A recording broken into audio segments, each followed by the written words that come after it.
but we're gonna watch this show. We're gonna see how it go. Hopefully these boys go toe for toe, blow for blow, and we have an exciting night tonight, right here, right now. Action, let's get it cracking.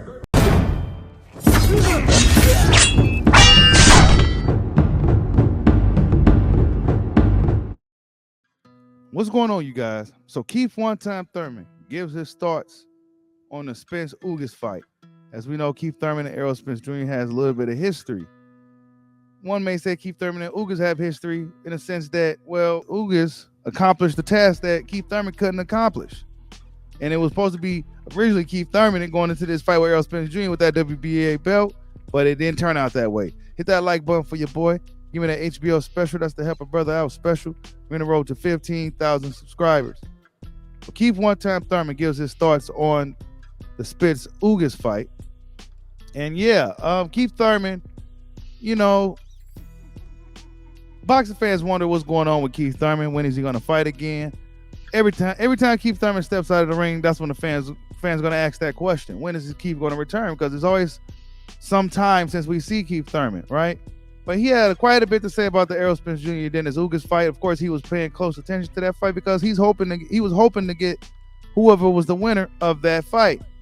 But yeah, Keith One-Time Thurman, he says, without a high output, Spence came marching in.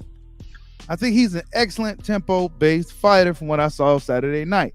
He showcased his skills and his talent once again and pretty much pitched the shutout. So Keith Thurman said that Errol Spence Jr. is a tempo-based fighter, and I would agree. You know, Errol Spence Jr. really likes to set the tempo, and it's really hard to break his tempo once he sets it, right? I thought they were both a little slow. I thought Ugas was slower. He was full of confidence. He knows what to do. He trains a certain way to execute that tempo and that style of his. Keith Thurman said of Errol Spence Jr. So yeah, Errol Spence did look like he had a lot of confidence in that fight with Ugas. He looked like a shark ready to attack his prey. When you let him get off, he's not going to hesitate. And he's proven that in the past. That's where his man down philosophy comes from. Because he's going to keep marching in on you and keep marching in and keep marching in. I forget which round he said, but his coach, Derek James, said, you're going to have to put in work to get this done tonight. And Spence listened, and they got the victory he was looking for. So Keith Thurman ain't had too much bad to say about the fight. Of course, Keith Thurman is still trying to be in the good graces of Errol Spence Jr. to potentially get the fight because of some of the things that he was doing to Errol Spence Jr. years ago. I mean, what goes around comes around for Keith Thurman, you know. Goes around comes around, you know. You got to kind of, you know, he really downplayed Errol Spence Jr. early on, similar to how Errol Spence Jr. was doing to Terrence Crawford, but Errol Spence Jr. started acting right.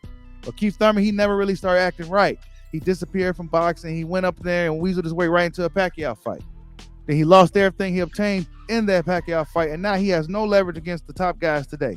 Not to mention, he's still trying to, quote-unquote, get back because we don't know if Keith Thurman's fully back yet because he's just taking so much time off.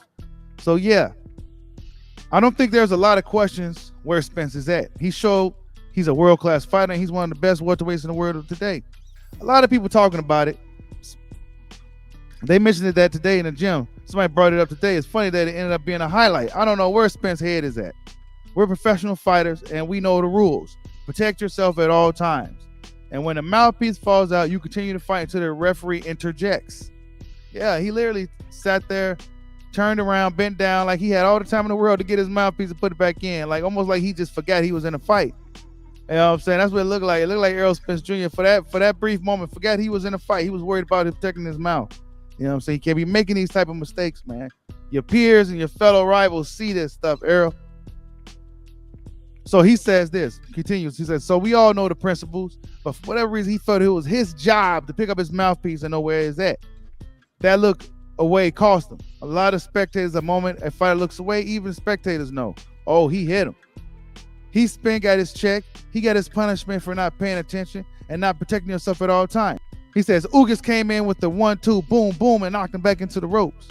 Technically, I like to say that you can almost argue that that's a knockdown. You got to really look at it. But when the ropes hold you up, it's a funny one. It's kind of seemed like he might have been able to stay up, but he was falling backwards and was knocked backwards. I don't think he was tremendously hurt. It woke him up. I think Ugas was a gentleman, by taking that penalty shot, but not really engaging 100%. Wake up, we're in a fight. What do you think we're doing here? We're here. Let's continue this fight. See, that's what I was saying. A lot of other guys would have capitalized on that moment that Ugas just taking a picture. He froze. It did its thing, happened until the lull, and referee jumped in and got the mouthpiece back in. I think it was handled pretty well with the referee and everything. Then he says this: Ugas woke up the dog in Errol. Certain situations can happen. It woke up the dog in Errol Spence. We've seen it in the past, and I think that shot was the turning point. It woke up the dog in him, and Spence was already doing good. He was not only going to get back to doing pretty good, but now I'm going to put a little bit more on your behind. That's what Spence started doing, and that's when in the following rounds he busted the eye of Ugas. So go ahead and hit Spence, but know that he's got the fight back, that bite back. He wants to damage you right back at you. That's the competitor in him, and anybody that steps in the ring with him just has to be prepared for that and continue to fight. The best thing to look for, in my opinion, is to look for an opponent's weaknesses. There are different types of weaknesses. Errol didn't look very weak. How do you look for weaknesses when somebody is dominating? You got to look for weaknesses in their strength, what they do really well, and how can they do when they exploit it. So yeah, he gives Errol Spence Jr. A lot of credit, and he gives him some fair criticism as well. But either way, you guys, Keith Thurman gives his thoughts on the Spence Ugas fight. He gives us Errol Spence credit. He gives us some criticism as well.